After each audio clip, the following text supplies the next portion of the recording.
এবং আমরা দাবি করতে চাই আমাদের সেই 15 বছরের আন্দোলনের চূড়ান্ত পর্যায়ে 2024-এ যে ছাত্র গণ অভ্যুত্থান হয়েছে তারই চূড়ান্ত এই অবস্থা। এবং সেই ছাত্র গণ অভ্যুত্থানে স্বৈরাচারের পতন হয়েছে, তারা স্বেচ্ছায় দেশ থেকে পালিয়ে গেছে। আজকে যে সরকার প্রতিষ্ঠিত, এই সরকারি সেই আন্দোলনের ফসল। আমরা প্রত্যাশা করেছি প্রথম থেকে এই সরকারকে আমার সমর্থন সহযোগিতার আশ্বাস দিয়ে প্রত্যাশা করেছি। এই সরকারকে ওয়াদা করেছে যে তারা জনগণের কাছে তাদের অধিকার ফিরিয়ে দেবে।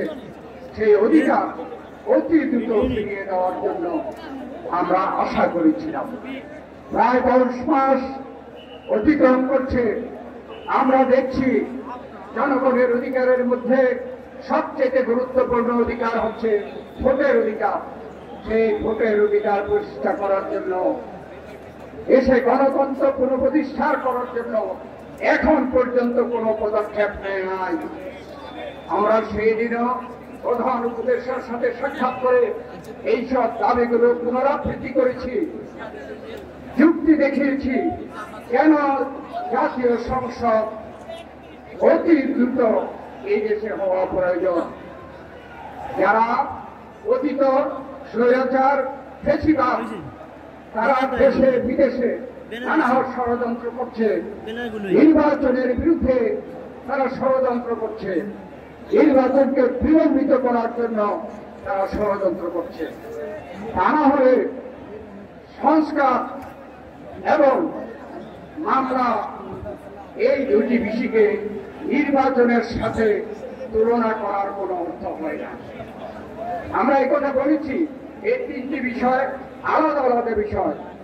আমরা বিএনপি সবচেয়ে আগে দেশে সংস্কার চেয়েছি। আমাদের নেত্রী 2030 ভিশন ঘোষণা করেছেন।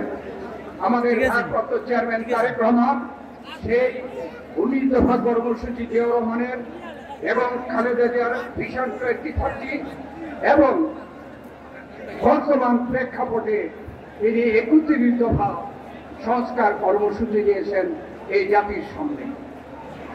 অর্থাৎ আমরা বিএনপি সর্বাগ্রে সংস্কার সম্বন্ধে চিন্তা করেছি, জনগণের সামনে উপস্থাপন করেছি।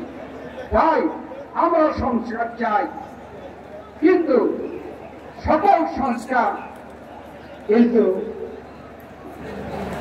এক কথায় করা যাবে না। এটা চলমান বিষয়। সংস্কারের ব্যাপারে আমরা পদক্ষেপ গ্রহণ করতে বলেছি। আমরা প্রস্তাব দিয়েছি, আমাদের 31 দফা আমরা সেখানে উপস্থাপন করেছি। আমরা চাই নির্বাচন সংক্রান্ত সংস্কার অতি দ্রুত শেষ করে আগামী ডিসেম্বরের মধ্যে নির্বাচনের তারিখ ঘোষণা করা হোক। তাহলে বর্তমানে যে ষড়যন্ত্র চলছে তা এই জনগণই এই ষড়যন্ত্রকে মোকাবেলা করতে পারবে। নির্বাচন ঘোষণা হলে এই দেশের নির্বাচন মুখী হয়ে যাবে জনগণ, রাজনৈতিক দলগুলো নির্বাচন মুখী হয়ে যাবে। এই সকল ষড়যন্ত্রকে জনগণের মোকাবেলা করতে হবে। আর মামলার সম্বন্ধে উচিত সৃষ্টি করা হয়। মামলা তো বাংলাদেশ জাতীয়তাবাদী নেতার কর্মীরা সবচেয়ে বেশি মামলায় নির্যাতিত। আমরা তো মামলা আরো জোরদারভাবে এই মামলা পরিচালনা হোক এবং বিচার হোক, এটা আমরা চাই। এই বিচারের সাথে নির্বাচনকে সম্পৃক্ত করার কোনো অর্থ হয় না। আমরা সেই দিন প্রধান উপদেষ্টার কাছে কথা দিয়ে এসেছি, বাংলাদেশ জাতীয়তাবাদী দল যদি ভবিষ্যতে ক্ষমতায় আসে তাহলে এই সংস্কার এবং মামলার বিচার জাতীয়তাবাদী দল প্রদত্ত গুরুত্বের সাথে তা করবে। সেই জন্য জাতীয় সংসদ নির্বাচনকে বিলম্বিত করার কোন যুক্তি নাই।